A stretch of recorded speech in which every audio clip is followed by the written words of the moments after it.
اس سے پہلے سورہ آل عمران کی مختلف آیتوں کا خلاصہ اور اس سے متعلق مسائل وغیرہ کا ذکر رہا۔ ابھی اپنے سامنے جو آیت کریمہ ہے، اس آیت کریمہ کے نزول کے تعلق سے اختصار کے ساتھ پچھلے ہفتے اشارہ کیا گیا۔ اس کے نزول کے تعلق سے مفسرین کرام کے 3 قول ہیں۔ پہلا قول یہ ہے کہ ساری دنیا کے کافر ایک ہو گئے تھے، ایک ایسا موقع آیا تھا۔ اس موقع پر حضور صلی اللہ علیہ وسلم نے صحابہ کرام کو لے کر کے مشورہ کیا کہ کیا کرنا چاہیے، اور حضور صلی اللہ علیہ وسلم کا طریقہ یہ تھا کہ اگرچہ اللہ تعالیٰ نے آپ کو حکیم مطلق بنایا، دانائے غیوب بنایا، پھر بھی صحابہ کرام سے مشورہ فرماتے، کیونکہ مشورہ لینا یہ اللہ کو بھی پسند ہے، رسول اللہ کو بھی پسند ہے۔ مشورہ لینا چاہیے۔ اچھا، کبھی کبھی ایسا ہوتا ہے کہ مشورہ کیا جاتا ہے تو اگر کسی کا مشورہ رد کر دیا جائے تو اس کو بہت برا لگتا ہے۔ ایسا نہیں ہے، مشورے کا مطلب ہی یہی ہے کہ مشورہ لیا جائے، جو بہتر ہو اس پر عمل کیا جائے، برا نہیں ماننا چاہیے۔ اگر برا مانے تو پھر مشورہ کرنے کا کوئی مطلب ہی نہیں نکلتا ہے۔ حضور صلی اللہ علیہ وسلم نے بارہا مشورہ لیا۔ ایسا بھی مشورہ لیا گیا کہ کبھی صحابہ کرام نے دیا، حضور نے قبول نہ کیا، اللہ نے آیت کریمہ نازل فرما دی۔ جیسے کہ بدری قیدیوں کے بارے میں، جو بدر میں کفار گرفتار ہوئے تو حضور نے مشورہ لیا، تو حضرت عمر کا مشورہ تو بڑا خطرناک تھا۔ حضرت عمر نے یہی کہا تھا جو جس کا رشتہ دار وہ اس کی گردن مارے۔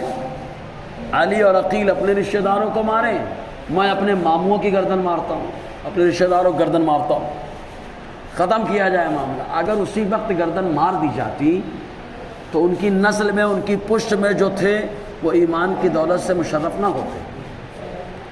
تو ابو بکر صدیق رضی اللہ تعالی عنہ نے مشورہ دیا، نہیں، فدیہ لیا جائے، فدیہ لے کر کے چھوڑ دیا جائے۔ تو فدیہ لینے کی بات آئی، آقا علیہ السلام نے قبول فرمایا۔ 2 طرح کے مشورے تھے، ایک حضرت عمر کا، ایک حضرت ابو بکر صدیق کا۔ تو اب اختلاف ہو گیا، تو جو لوگ ان کی پشت میں تھے یا وہاں گرفتار ہوئے، خود حضور کے چچا عباس بھی تو گرفتار ہوئے تھے، اگر گردن مار دی جاتی تو کلمہ کا معاملہ کیا ہوتا، پینڈنگ میں آ جاتا، مسئلے میں آ جاتا۔ تو اختلاف کیا، ابو بکر صدیق نے حضرت عمر کے مشورے سے کہا نہیں، فدیہ لے کر کے چھوڑ دیا جائے۔ اسی اختلاف کو حضور نے یوں بیان فرمایا، علامہ علی قاری لکھتے ہیں، اختلاف امتی رحمہ، حضور نے فرمایا میری امت کا اختلاف رحمت ہے۔ کہا کون سا اختلاف؟ کہا جیسے ابو بکر نے عمر کے مشورے سے اختلاف کیا کہ فدیہ دے کر کے چڑھائی، ان کو چھٹکارا دے دیا جائے، کیونکہ بہت سارے قیدی ایسے ہیں کہ وہاں چھوڑا گیا، بعد میں کلمہ پڑھ کے مشرف اسلام ہو گئے۔ تو یہ اختلاف رحمت ان کے حق میں بنا کہ نہیں بنا؟ ایمان لانے کا ذریعہ بن گیا، اور جن لوگوں کی پشت میں ایمان والے تھے اللہ تعالیٰ نے ان کو بھی اختلاف کے ذریعے سے ان کو بھی بچا لیا۔ تو حضرت عمر نے یہ نہیں کہا میرا مشورہ نہیں مانا گیا، اب تو میں آؤں گا ہی نہیں، چھوڑ کے جا رہا ہوں مدینہ، آتا ہی نہیں میں یہاں۔ ایسا نہیں ہوا جیسے ہم لوگ حال ہیں، دوبارہ اس مشورے میں آنے کا نہیں، ہماری بات تو سنتا ہی نہیں کوئی۔ ایسا نہیں ہے، بظاہر حضرت ابو بکر نے جب مشورہ دیا تو حضور نے قبول کیا، کیونکہ رحمت والا مشورہ تھا۔ لیکن اللہ تبارک و تعالیٰ نے آیت کریمہ کس کے مشورے پر نازل فرمائی؟ حضرت عمر رضی اللہ تعالیٰ عنہ کے، اور بتا دیا گیا کہ دونوں کا مشورہ اللہ اس کے رسول کو پسند ہے نا۔ تو مشورہ ہوتا ہے کیونکہ ہر آدمی کی نیت اچھی ہوتی ہے، سمجھ میں آیا نا؟ تو ہنگامہ نہیں ہونا چاہیے کہ یار میرا قبول نہیں کیا گیا، یہ ہے نہیں، ایسا نہیں ہے۔ تو حضور صلی اللہ علیہ وسلم نے غزوہ خندق کے موقع پہ جب سارے کافر ایک ہو گئے، اور ان لوگوں کا ارادہ یہ تھا کہ مسلمانوں کو ختم کر دیا جائے، اور آج کے لوگ ہوتے تو وہ تو پہلے ہی دہائی دیتے، زمین پھٹ جائے، زمین میں چلے جائیں، پھر ہٹ جائیں، پھر نکل آئے باہر، یہ سب تمنا کرتے تھے۔ لیکن صحابہ کرام ہیں تھوڑے لیکن ایمان پورا ہے تھوڑے لیکن ایمان پورا ہے۔ آج ہے ڈھیر لیکن بالکل ڈھیر، سمجھ رہے نا؟ تو صحابہ کرام نے مشورہ دیا تو ان میں سلمان فارسی آگے بڑھ کر کے آئے، کسی نے یہ بھی نہیں کہا کہ یہ فارس کا رہنے والا فارسی ہم عربیوں کو مشورہ دے گا، ہم عرب میں رہنے والوں کو مشورہ دے گا، سمجھ رہے کہ نہیں؟ یہ بھی نہیں کہا کسی نے۔ کیوں نہیں کہا؟ اس لیے کہ ہم مسلمان ہیں، ایک ہی صف میں کھڑے ہو گئے محمود و ایاز، نہ کوئی بندہ رہا نہ کوئی بندہ نواز۔ مشورہ یہ بھی نہیں کہا کہ عجمی آ کے عربیوں کو مشورہ دے گا، کچھ نہیں کہا، بلکہ حضرت سلمان فارسی رضی اللہ تعالی عنہ آئے اور بتایا کہ ہمارے علاقے میں ہماری طرف جب کوئی فوج حملہ کرتی ہے تو ہمارے علاقے کے ایران کے بادشاہ، فارس کے بادشاہ خندق کھدوا لیتے ہیں، آگ جلوا دیتے ہیں تاکہ وہ لوگ دور رہے، قریب نہ آنے پائے۔ حضور صلی اللہ علیہ وسلم نے مشورے کو پسند فرمایا، لیکن صحابہ کرام میں ایک تھوڑی سی بات تھی نا کہ ہم تھوڑے سے ہیں، کیا ہوگا کیا ہوگا۔ تو میرا رب فرماتا ہے تم لوگ محبوب کے تابع رہو، صبر کرو، تقوی اختیار کرو، 5000 فرشتوں کی مدد تمہارے لیے آئے گی، 5000 فرشتوں کی مدد آئے گی۔ ایک جبرائیل اکیلے پوری بستی کو ہلا کے رکھ دیتے ہیں اور 5000 آنے والے ہیں۔ صحابہ کرام کو خوشی کی لہر دوڑ گئی، خندق کھودنے کے لیے لگ گئے۔ خندق کھود رہے تو وہاں ایک زبردست آقا علیہ السلام کا معجزہ ظاہر ہوا۔ خندق کھودتے کھودتے اگر سامنے پتھر آ جائے تو ہم تو ہمت توڑ دیتے ہیں کہ یار کیا ہوگا کیا ہوگا، لیکن یہ نہیں معلوم ہے پتھر ہی تو ہے، کوئی خدا تھوڑے نہیں ہے، ہم دین کے لیے کام کر رہے ہیں، قطرہ قطرہ گرتا رہتا ہے، پتھر میں سوراخ کر دیتا ہے، ہم تو پھر بھی انسان ہیں، کیا ہم قطرے سے بھی گئے گزرے؟ بہرحال تو صحابہ کرام کے سامنے معاملہ درپیش، حضور کی بارگاہ میں عرض کیا۔ حضور نے کوئی یہ نہیں کہا کہ میں پیغمبر ہو کے میں اتروں گا کھودنے کے لیے، جیسے ہمارے ہاں میں تو بڑا، میں کیوں کروں؟ حضور نے کہا ٹھیک ہے، بڑا معاملہ ہے تو بڑے کے ہاتھ میں کدال لاؤ، بڑا معاملہ ہے تو بڑے کے ہاتھ میں کدال لاؤ، اللہ نے مجھے ایسا بڑا بنایا کہ سارے نبیوں کا امام بنایا ہے۔ آقا اور حضور کا مارا، مصطفیٰ جسے مارے اگر وہ کافر، وہ پتھر ہو تو زمین پہ نہیں گرتا، ڈائریکٹ جہنم کا ایندھن بن جاتا ہے۔ امیہ نے یہی تو کہا تھا، وہ احد کے میدان میں لگ گیا نیزہ، لگ گیا، چلا کے بھاگا، ذرا سا خالی نیزہ لگا، چلا کے بھاگا۔ لوگوں نے کہا ارے ذرا سا لگا اتنا چلاتا ہے؟ کہا لگنے کو مت دیکھو کہ زخم ذرا سا ہے، یہ دیکھو کہ کس کے ہاتھ سے زخم لگا ہوا ہے۔ سمجھے نا؟ کافر کو بھی معلوم تھا کہ مصطفیٰ کا مارا، سمجھ میں آیا؟ ڈائریکٹ یہاں نہیں رہتا، دوسری دنیا کی سیر کرتا ہے، دوسری دنیا میں جاتا ہے، جہنم میں چلا جاتا ہے، اور مصطفیٰ جس سے بڑھاتے ہیں، سبحان اللہ۔ تو یہ پتھر آیا تھا، اور یہ پتھر بھی کچھ بتانے کے لیے آیا تھا، سرکار مار کھانے والا نالائق کوئی اور ہوگا، میں تو آپ کا غلام ہوں۔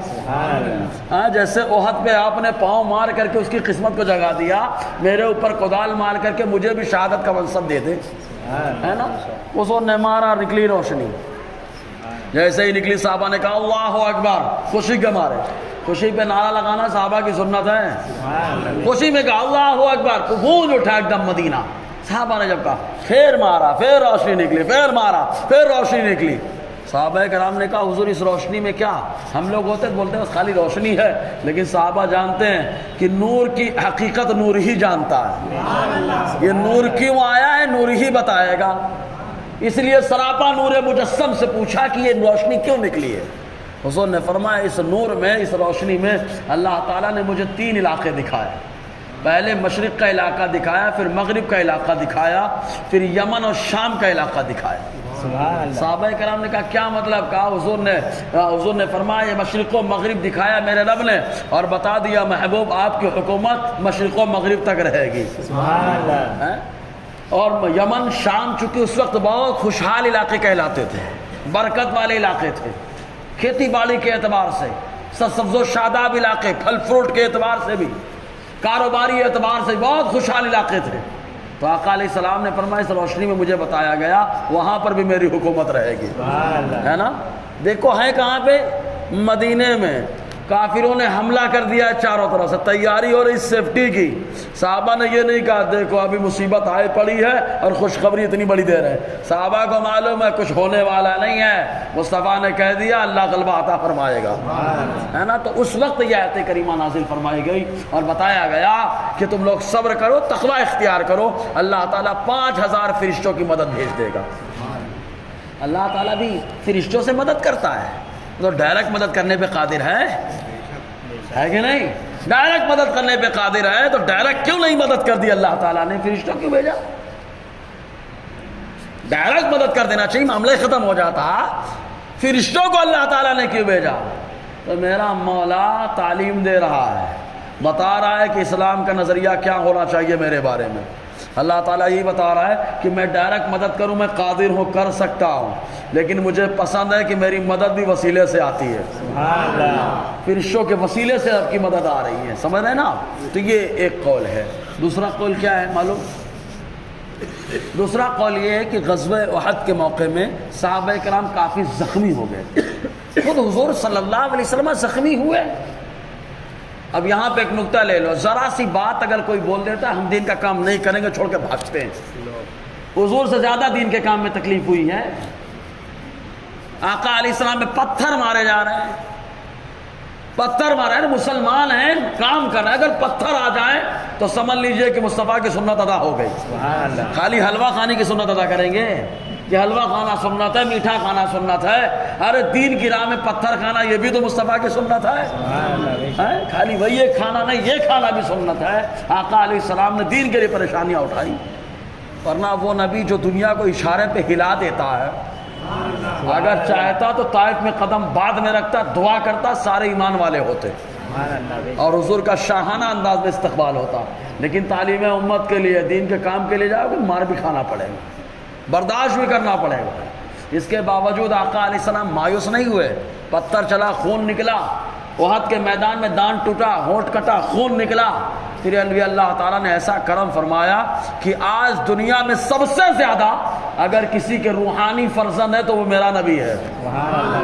سمجھ رہے ہیں نا؟ روحانی فرزند، روحانی بیٹے جو امتی ہوتے ہیں وہ اپنے نبی کے روحانی بیٹے ہوتے ہیں، سمجھ رہے نا؟ اِنَّا أَعْطَيْنَاكَ الْكَوْثَرَ۔ اٹھا لے شیخ عبدالعزیز محدث دہلوی کیا فرماتے ہیں؟ یہی فرماتے ہیں کہ اللہ نے فرمایا کوثر دیا، کئی تفسیریں کی، علم کثیر دیا، خیر کثیر دیا، اور آگے یہ بھی فرماتے اولاد کثیر دیا، روحانی بیٹے بھی، صلبی بیٹے بھی۔ تو یہ حضور صلی اللہ علیہ وسلم کی شان۔ تو وہ زخمی ہوئے، کئی صحابہ کرام شہید بھی ہوئے، زخمی ہو گئے۔ اس کے بعد صحابہ کرام کو مرہم پٹی ہو رہی ہے۔ ادھر ابو سفیان رضی اللہ تعالی عنہ جو ابھی ایمان نہیں لائے تھے، تو یہ جانے لگے، کافی دور پہنچ گئے تو انہوں نے روکا اپنے لشکر کو، کہا اپنے سے بہت بڑی چوک ہو گئی، ہم نے جلدی کر دی، یہ بہت اچھا موقع تھا، یہاں پہ مسلمان زخموں سے چور چور ہیں، مدینہ خالی ہے، اگر ہم مدینے پہ حملہ کر دیتے تو پورا سسٹم ایک دم ختم، مسلمانوں کا معاملے، مسلمانوں کی بیخ خلی کر دیتے، ایک دم ختم کر دیتے۔ اس ارادے سے وہ چلے ہیں خالی، ادھر اللہ تعالیٰ نے بلبل سدرا کو بھیج دیا، جاؤ جبرائیل جا کے میرے محبوب کو باخبر کر دو۔ جبرائیل نے آ کر کے بتایا اور یہ اللہ کا پیغام سنا ہے، اللہ تعالیٰ حکم دیتا ہے جو جیسا زخمی ہے وہی جائے گا، کوئی دوسرا نہیں جائے گا، یعنی احد میں جو شریک تھے وہ زخمی وہی جائیں گے، کسی اور کو نہیں جانا ہے۔ تو صحابہ کرام ایک دم زخموں سے چور، آقا نے خطاب فرمایا، سب تیار۔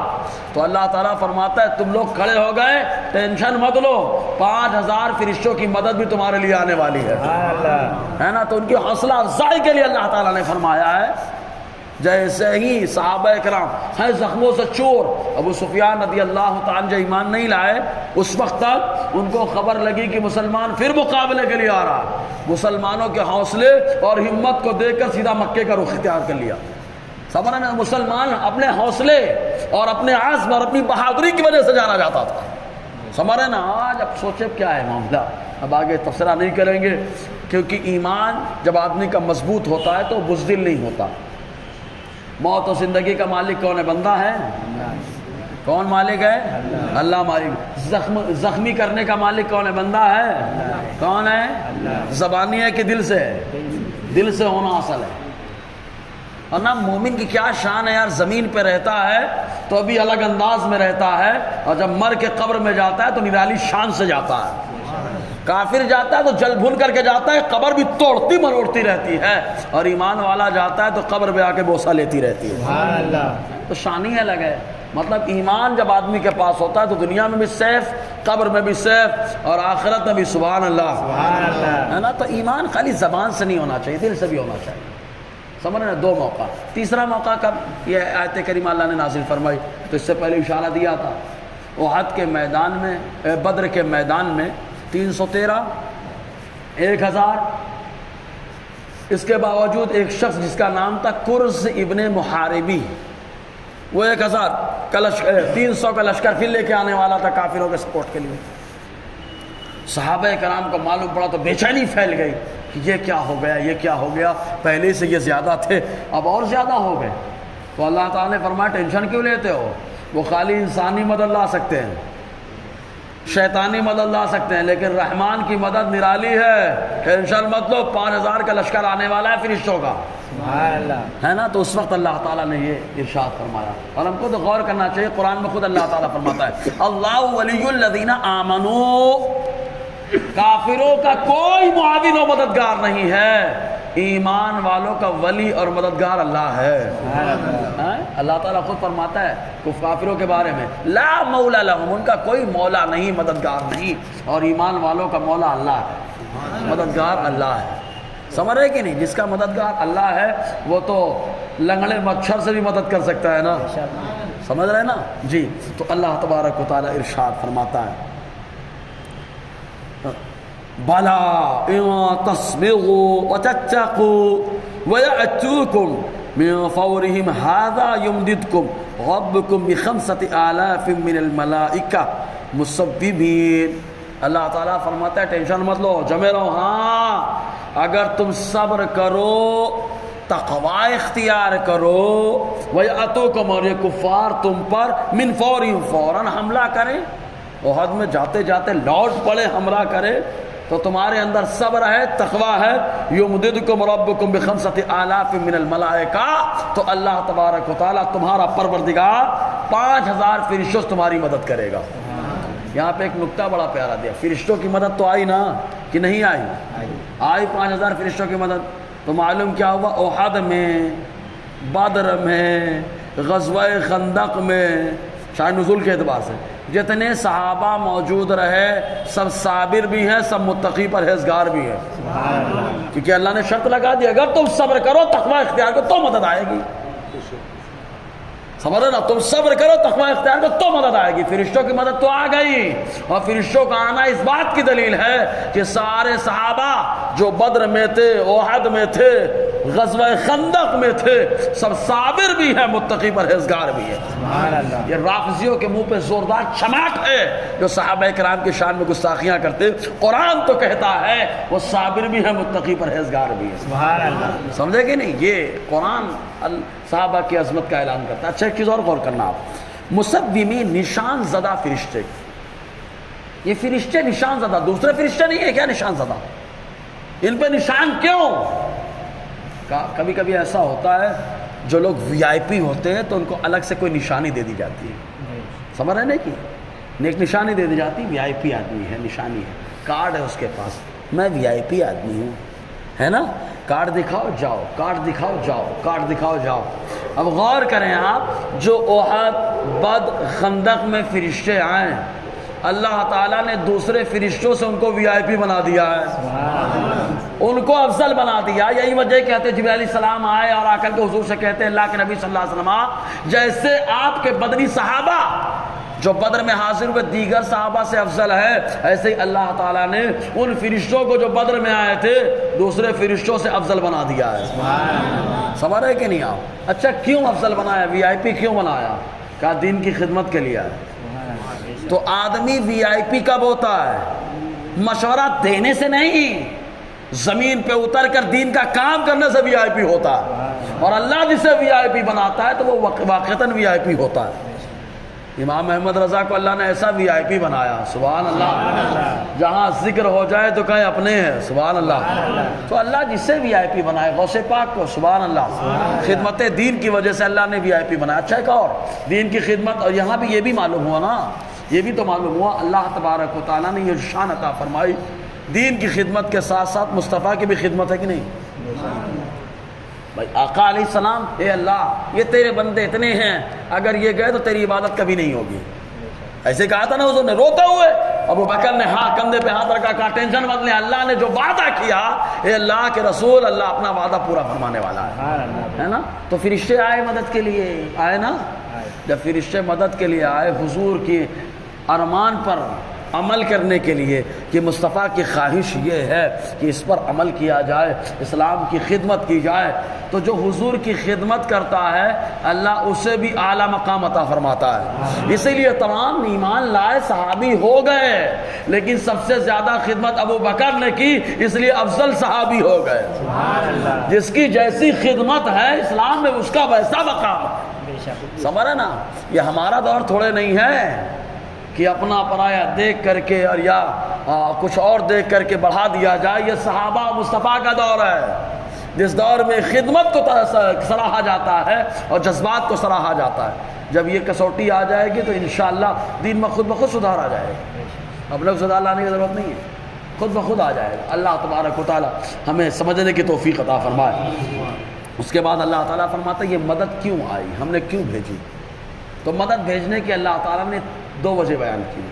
پہلی وجہ، جب فرشتوں کی مدد آ جائے، سن لو تو پھولے نہیں سمائیں گے نا، پھولے نہیں سمائیں گے نا۔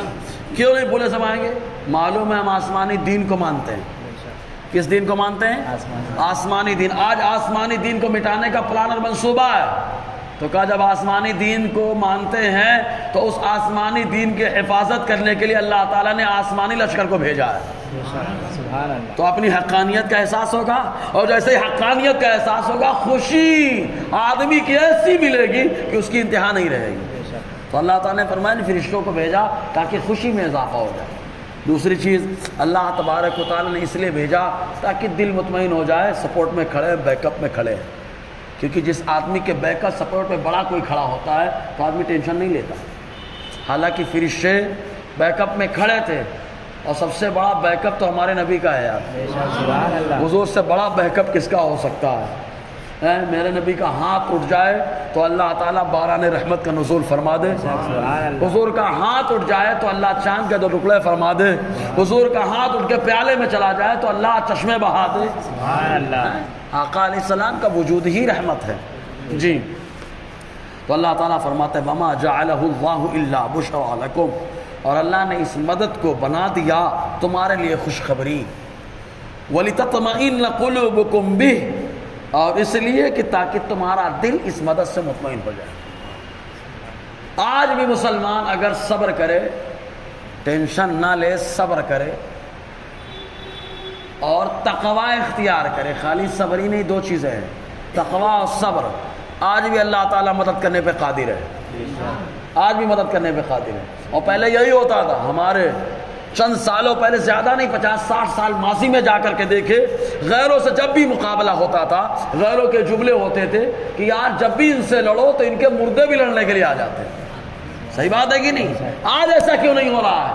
کہا اس لیے کہ آج یا تو مسلمان میں صبر نہیں ہے تو تقویٰ نہیں ہے۔ تقویٰ آ جائے گا تو اللہ تبارک و تعالیٰ آج بھی مدد کرانے پہ قادر ہے، وہ خود مدد کرے گا اور مدد کروانے پہ بھی قادر ہے۔ دوسروں کو جاؤ مدد کر کے آؤ، سمجھ رہے کہ نہیں آپ؟ جی، مردے بھی قبر سے بولے اٹھ کے آتے ہیں مدد کرنے کے لیے۔ جی، وَمَا النَّصْرُ إِلَّا مِنْ عِنْدِ اللَّهِ الْعَزِيزِ الْحَكِيمِ، اور مدد تو صرف اللہ کے پاس سے ہے جو غالب ہے، حکمت والا ہے۔ غالب بتا کر کے رب نے بتا دیا، اے میرے بندو جب میں غالب ہوں تو میں جسے چاہوں اسے غلبہ دے سکتا ہوں، کیونکہ جب آدمی پاور میں ہوتا ہے تو وہ جسے چاہتا ہے پاور میں لے آتا ہے۔ تو میرا رب پاور میں ہمیشہ ہے، وہ جسے چاہتا ہے اسے پاور میں لے آتا ہے، اسے غلبہ عطا فرماتا ہے۔ تو کہا کیوں مسلمانوں کو نہیں لانا؟ کہا الحکیم، حکمت والا ہے، اسے معلوم ہے کب غلبہ دینا ہے کب نہیں دینا ہے، سمجھ رہے کہ نہیں؟ اسے سب معلوم ہے، حکیم ہے وہ، اس کی حکمتیں بھری باتیں ہیں، سب جو کرتا ہے سب حکمت کے ساتھ کرتا ہے۔ جی، انشاءاللہ آگے اور گفتگو رہے گی۔ اللہ تعالی ہم سب کو فیضان قرآن، برکات قرآن